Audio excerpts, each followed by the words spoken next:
This is the bumper festive bundle of Now Show, and let's kick it off by unwrapping our first present, and it's some stand-up comedy from Imran Yusuf.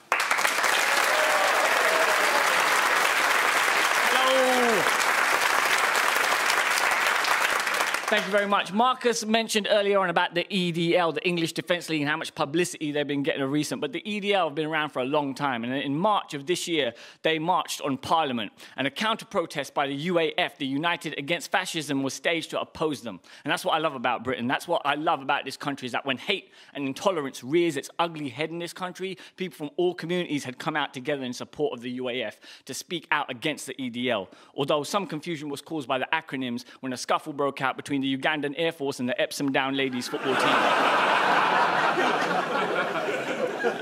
Every time the EDL would chant, the UAF would counter-chant back, "Nazi scum, get off our streets." Now, that's hardcore. But see, the EDL had been smart this time, yeah? They had a secret weapon. They had an Asian guy. His name is Abdul, also now known as EDL Abdul, as per his Facebook fan page. Unbelievable, man. The EDL had got Abdul, a Muslim brother. And where did they coach him down to London from? Leicester? No. Birmingham? No. No, Glasgow. They let a Scottish guy join the English Defence League. Somebody needs to review their entry requirements. This ain't Bollywood Braveheart, mate. Get out. Man, there's always been drama in the streets this year in Britain, man. The tuition fees protests were incredible. People taking to the streets, chanting, vandalising property, and pimping out Prince Charles's Rolls Royce with a new paint job, Westwood style. News reporters braved the anarchy and asked some of the students why they had come to the protest, and more often than not ended up getting choice quips from students whose burgeoning passion for academia was intelligently and eloquently portrayed to viewers all over the world. So what do you think about the rise in tuition fees? It's a skank, bruv. How can man's ask me for 9 grand when they ain't got enough cash for wars and that, yeah? How am I going to pay for tuition fees when there ain't no jobs? Where am I going to get that kind of cash? My album don't come out until next year. I got bare followers on YouTube, yeah, but they're just going to teeth my tunes off BitTorrent, innit? I'm getting robbed by everyone. I'm getting victimized by society just because I want to become an entrepreneur and learn something to improve my chances. You get me? And what did you want to study at university? English, bruv, innit?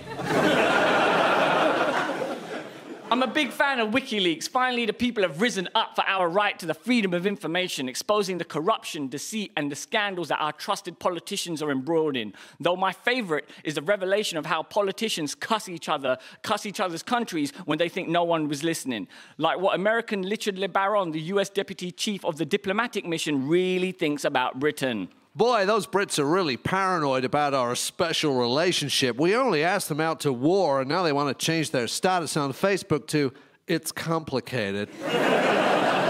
It seems that no one is immune to the powers of WikiLeaks, no matter how small the cover-up is, including a revelation that recently fired apprentice candidate Stuart Baggs not actually being a fully licensed mobile operator in the Isle of Man.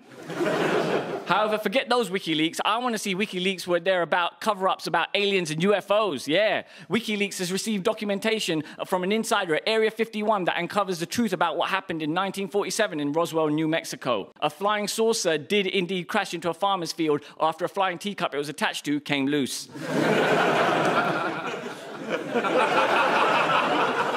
I made it up.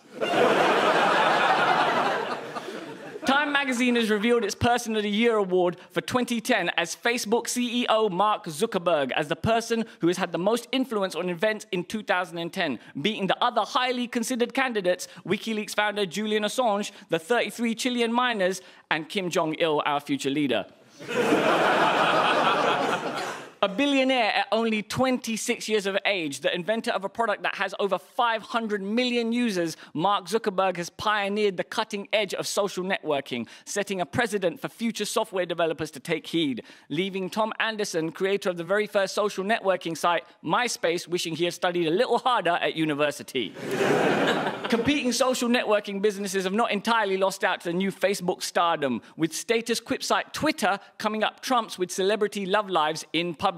Australian cricketer Shane Warne and English model actress Liz Hurley tweeting their flirts surreptitiously to each other in code to avert suspicion from the press. Liz sent this tweet to Warne. Sammy sends you a special lick and says he'd like to put his silky head on your shoulder. Is that flirting? Because Sammy is her dog, and she wants her dog to give Warren a special lick. Perverts, if you ask me. Thank you very much.